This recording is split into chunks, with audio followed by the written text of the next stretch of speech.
would actually sign it, like the person would actually sign it. And I was like, oh, that's cool, you know? And then I was like, oh, everything should be signed. Sure, if you're doing a Kickstarter, you know. So I started picking up on these things, and that's how I started it. I mean, I did the first one. I got a lot of pushback because people were writing me and saying, well, you do whatever it was at the time, whatever comic. Maybe I was doing Jonah Hex at the time, I think. And they're like, well, you do Jonah Hex, you got money. And I'm like, okay, you want to just like print my checks and tweet it? Because you might run the other way from comics if you wanted to do that. So I just thought this might be a great opportunity for me to get all the ideas I have that companies really don't want. And a lot of my stuff goes towards the adult realm because I'm an older person and I like adult things. So I just learned from the people that did it before me, and then all you guys afterwards, because everybody's doing it much better than me now. But I know my audience. My audience is around a certain amount of people, and I kind of aim my campaigns towards them. Of course, I always want new people, and that's why we're at the shows, and that's why we do all this stuff. But it's just a learning process. I feel 12 in. I think by like 28, I'm gonna nail it, like really good. You know, I got one other question, sort of about what you talked about, the research, because to me, all of this is learnable, right? You know, and what did you see? How long did it take you to research from the time you saw the Times article to when you launched your first one? Probably around 8 months. Okay. You know, because nobody, like I said, I didn't know anyone doing them. Okay. You know, I kept looking for somebody that I know that maybe I could call, and they just weren't doing them. There were a lot of people putting out their, you know, small books, and a lot of indie people trying it out. In the beginning, it was not something, people weren't even familiar with it. You know, they were using it for different things, you know. Comics were not the biggest part of Kickstarter in the beginning. Right, oh, sure. You know, absolutely. So it wasn't, you know, so I was just like trying to navigate it. Again, if you're not afraid of failing, then you can go and do some crazy learn a stuff. whole bunch, absolutely. I mean, let's be honest, you know, it's like, otherwise you wouldn't get on skis, you wouldn't do this, you wouldn't travel there. You know, sometimes it doesn't work out, but you always get a lesson out of it. Thank you. And that's what I did with the Kickstarter. Thank you. Yeah. Billy, you've done both for apparel and for comics. You just did Samba Samba very successfully. You've got She, Return of the Warrior coming up. Yep. What do you think each time I know we talk that we've learned something, you learn more from your successes or your failures? Because we have our show and we ask people what wouldn't you do again? Yeah. And you learn a lot, right, from your failures, absolutely. But you can learn a lot from your successes too. And I think that fortune favors the bold, as we're all here doing this. And what we did is, like, when I first wanted to make a comic book, I met Brian 26 years ago at the San Diego Comic-Con. I was trying to get work. Nobody would hire me. Brian had a small table in Artist Alley in small press. And he was the first pro to actually to accept me as a peer in a way, and actually offered me a pinup in Lady Death, which I think went in the swimsuit at the shoot. And then when I was on the plane home, he was a huge influence on me, really inspired me, and I was like, why not? Why can't I do my own book? And that's when I came to the crowdfunding thing, because I was terrified of failure. Will anybody remember me? Even though I've done some, pretty good run of mainstream books. But what I, yeah. Again. So, but what I did was then when I got so inspired again to do through the comic book, say through the Zombie Summer, our first campaign, we did a Kickstarter campaign. It was really successful for 28 days. And then I said, well, why don't we do an Indiegogo too? Why not do both? And everyone's like, you can't do that. Like, why? No one's done that before. Well, when I tried to do my first comic book, everyone's like, you can't do that. Girl books don't sell. Remember, that's what they called them. We were the original ones. We didn't have to change male characters into female and stuff. We came with these strong, you met my mother who raised 6 kids. That's right. A widow who raised 6 kids. She was a huge inspiration, and we created these strong female characters that everyone was against. Everyone said we couldn't do it. And the next year at San Diego Comic-Con, things got so great that they ended up moving us to the autograph area at a small press. Yep. And we had huge lines, and I was next to Shatner. He looked at me like, who is this guy? And then he's like, you make comics. He's like, all right, Who is this guy? The Indiegogo campaigns, then we did another 2-week Indiegogo campaign.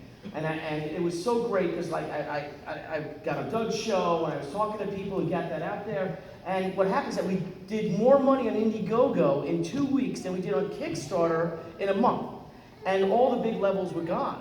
So what we learned though is that it is a lot like stores. Like some people will only shop Kickstarter, whether it's easier or not, and some people will only shop the Indiegogo. And by God, everyone deserves a little bit of each and every one of us. Don't just sell to Walmart, sell to Kmart as well, to Target, sell to Target. So that's sort of, to expand the horizons. And I know I'm jumping away a little bit, but I don't want to run, we're losing time and all.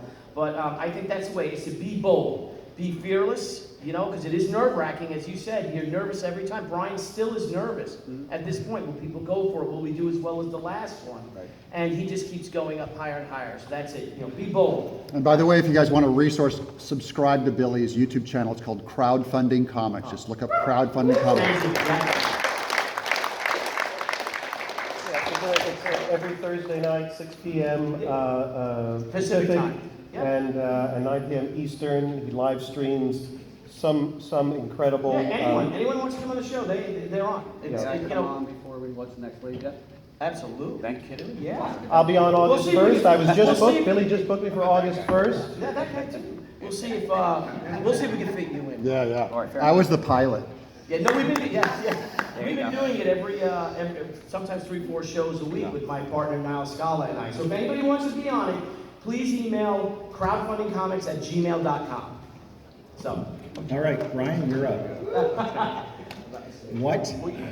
Just sort of your experience along all these lines. Yeah, I mean, we talk about failures and successes and mistakes. I think if there's a way to count mistakes, I feel like I've made them all. I mean, I work with my wife, Christy. We run Hi-Fi, and I've always really admired how Ginny and Amanda work, because we're sort of I don't know if you call it parallel, but they work for mainstream publishers and they create their own products. Does she work upstairs and you work downstairs? Well, yeah, we're separated by a wing, right? That's how it works, thank you. What's the joke? You need square footage and 2 TiVos. It's a successful marriage.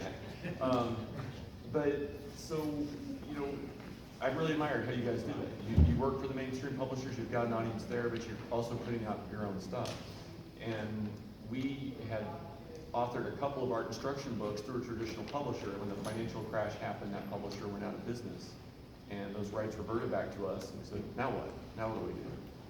And I sort of had a bad experience with that publisher overall. Found out they were selling books in Europe and China that we didn't know they were making, and we weren't getting that money, yada, yada, yada. So we said, we're gonna go to Kickstarter. And like you guys, I studied, and I thought I had all my ducks in a row. And because it wasn't creator-owned artwork, I had to get permission from Billy and from Marvel and from DC and all the different people, I think even Brian, that we had their characters and artwork in our book. They had to sign the agreements to give us the release to use the art. And our Kickstarter goes live, and the first day we're like, shoot past our original goal, it's looking good, really excited, go to bed, wake up the next day, Kickstarter's not there. There's a story on Bleeding Cool that our Kickstarter got shut down. There's a story on News of Rum that our Kickstarter got shut down. That Brian Miller had been illegally using Marvel art. Oh. And my heart sinks and I panic, my reputation's ruined. So I go through the paperwork and find everything, and I'm on the phone with Kickstarter, and then I get on the phone with Marvel's lawyers, and we did have all our ducks in a row. It was all legal, but someone at Marvel Legal didn't know that. They told Kickstarter, yank it. So by the end of that second day, we're back live. The damage was done, and it took the rest of those 29 days. Did that wipe out the money, or did that Luckily, they did not wipe out the money. But the momentum's gone. The momentum was gone. And we had, big story. Hi-Fi gets shut down. Little retraction. The Kickstarter's back on everything's fine. On Bleeding Cool, really? Yeah. Wow. So that was a very traumatic experience. And you talk about a mistake, even when you think you've done everything right. Maybe we need to make one more phone call to someone and say, hey, this is going live. Are you sure we're good to go? There's always one more detail. There's always one more detail. So you learn from those things, or you can't expect them sometimes. But it was still successful, and it did get made. But we were talking about shipping. I wish I had done what Brian does now and had it all done in advance, because getting it made, getting it shipped, all that stuff from the time the Kickstarter ends till it's people's hands, it's a lot of work. It is a full-time job for the 30 days or more that you're running that. I think that's really the truest thing. I loved when, Brian, when you were on Billy's show and you did the tour of your facility, and you saw space that was dedicated to this and that, and that it is a big operation. Well, whether you're one person or one person with help or whatever, shipping is the real deal. I think the best thing that Jimmy told me was, once you push go, you're in the customer service business. Yep. You know, And you it may is be a a service industry. you may be a comic creator, but you're in the customer service business. Answer every question. Yeah. And it gets tough because when the art department is working, the service department might not necessarily be working. And when the shipping department is working, you know, the writing department, the marketing department might be, because we're small. And nobody cares about your product the way you do.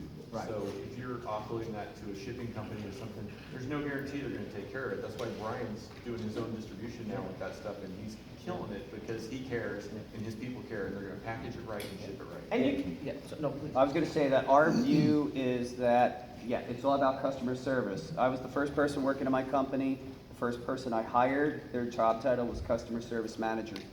So that's where we put the priority. And we actually internally do not view, or we view the writing of the story, the physical product, the shipping and the delivery and the experience equally. None is less. All are important. So I think that's really important. Steve, did you have something? that's Okay, that's No, that's great, good. and great or small, like you could have this well-oiled machine like Brian, or you can come when I went to Jimmy's office and he's got boxes piled high of all the things. Because that's But you do it, you gotta do it. So whether you're just starting out doing it, or you're a one-man army doing it, or one-woman army doing it, you can do it. You just gotta do it. It's But not. it is the discipline that's the most alien to most of us comic makers. So for those of you getting into that space, you have a pretty big uphill climb to learn. You learn how to use the little Dymo label printer or whatever. You learn how, I learned what tape doesn't ship well on boxes, or making boxes that are waterproof in case they get delivered on someone's porch, because every time you have to re-fulfill a book, you're losing money. You're paying shipping again, and you're paying for the printing again, and just the workload on it. So that's the big uphill climb, and especially when you start getting into mass, where my last campaign was 3,300 backers, now I'm up over 8,000 backers, way outside of my purview. So I work with shipping and fulfillment companies, but still, how to talk to backers. They expect, this is social media, so they expect one-on-one talking to you, being held accountable personally. It's not like a mindless store buy where they never see you and never know you. It's really different than that. But that is the big uphill climb, is learning that. But start small in a small campaign. You'll learn small lessons and then bigger lessons later. I just wanted to add something about those of you out here saying, well, I don't have big fan bases. How do I get started? I have a little book. I want to do it. You know, I'm in a way was closer to where you're sitting, even though I'm successful in one media. It's, screenwriters don't have big fan clubs. So one of the things you have to do is you can't go into it unless you're willing to reach out to people. You're going to have to write one-on-one to all of those hometown friends. You're going to have to write one-on-one to all of those coworkers. With humility, with grace, be self-deprecating, be thankful and grateful for every $5 pledge, because even though I live in Los Angeles and I'm around with a lot of entertainment industry people, the people who gave me the most, who reached deeper beyond what I know what their income was the people who I grew up with in North Babylon, New York, and Long Island. Every single one of my Facebook friends were so proud of me and Barry working together and Billy contributing, that they gave amounts of money that literally humbled me.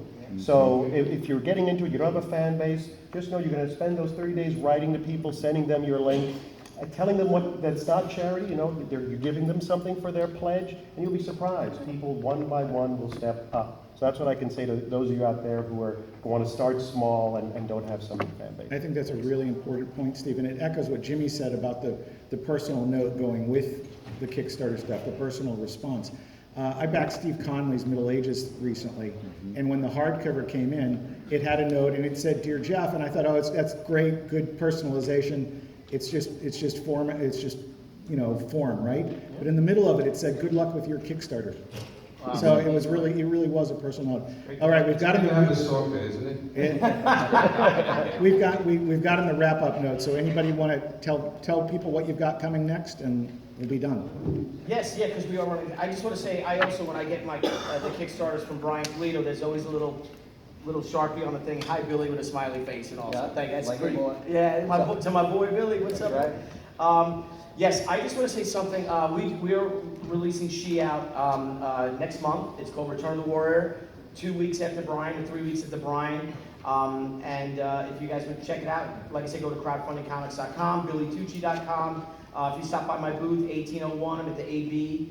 If you go through B2C entrance, on the first booth you'll see. But if I may, real quick, is just for this, so thank you all for this, because this is a testament. I love looking out and seeing this. This is an independent, aside from Jimmy, with all the huge success Jimmy has had in the mainstream and really reinventing Harley Quinn and making movies because of her, and Brian Miller, who's colored every book. We're all independent guys.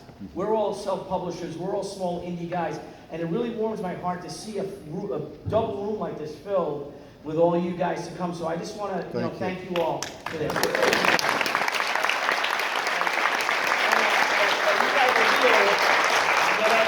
I got this really as a testament that comics are for everyone, and every one of us, and every one of you guys can do that. Every one of us can become comic book publishers and creators.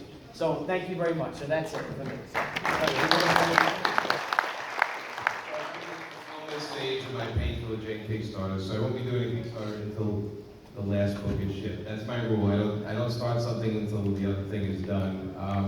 I can be found on paperfilms.com, and it is back issue. I sell everything from my books to my wife's art, and all that kind of stuff. So stop by and say hi. We do a newsletter that tells you where we're going to be and when our next Kickstarter is done. So thank you.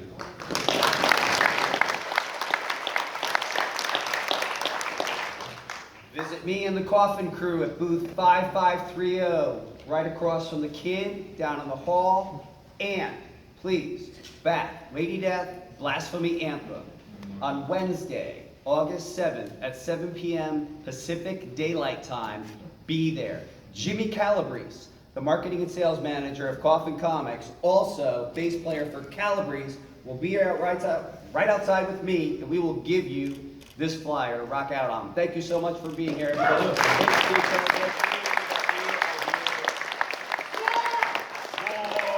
as I mentioned, I am running an active Kickstarter campaign right now. A week in, 3 weeks left. If any of you in this audience, it's Stoker and Wells, my name, also friend me on Facebook. Any of you here pledge the $35 or higher level, in addition to everything else you're going to get, I'm going to hand you a Comic-Con exclusive, this 11x17 numbered and signed by the artist. And also for every $5, I'll give you a postcard signed by me. So I hope you'll take a look at Stoker and Wells. Barry Orkin's done some extraordinary art. Great luck. I'm Leto and I'm the author and artist of Earthworm Jim. It's available on the In-Demand store on Indiegogo. You can still back the book. We broke the record. We're at $750,000. Any of my backers, I'll give you an Earthworm Jim original drawing. About 17 of these out in the hall. I started going to Comic-Con in '89. I would go to all these panels to learn, how do I get into comics? How do I do a career? I was never a good enough artist or writer to work at Marvel or DC. All I wanted was a chance to break in. I just learned it by fighting, by making friends, and having powerful contacts like these guys. I just need a little bit of encouragement, and I can do it. My family supports me, and my backers. You guys make my life sweet right now. It's nice. Every once in a while, there's a couple of rough years. So it's nice to finally get a victory lap and get a little breath of fresh air. Absolutely. We love you, John.